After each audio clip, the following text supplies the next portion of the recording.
Hi, how are you? Today we're going to draw the map of Jamaica. It's a small island country in the Caribbean Sea. Sometimes you can see the West Indies, which is called in the playing of cricket. So Jamaica, its outline you can see. Just I'm going to draw the basic shape of the country, and the border usually it doesn't change under special circumstances.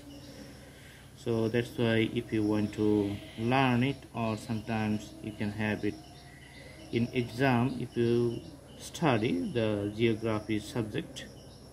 So in that case you have to learn the drawing. Very simple and easy if you just do practice few times, several times, then the drawing is going to be perfect.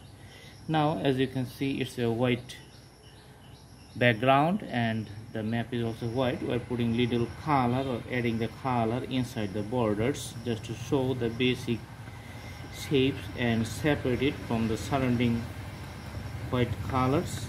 Okay, so that's why we are adding little bit color inside the borders of the country map Jamaica.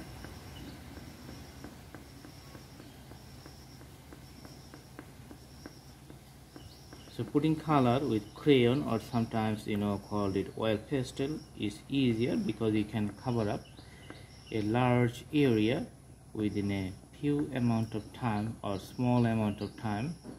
That's why it does take a very tiny amount of time to draw the whole place. Okay, and you can see it's totally in the sea. So Caribbean Sea on the north, and you can see the Caribbean Sea on the south. So that's in the location of near in Latin America, which is called the West Indies. Alright, so I hope you like the video. Thanks for watching. Thank you so much. Have a good day.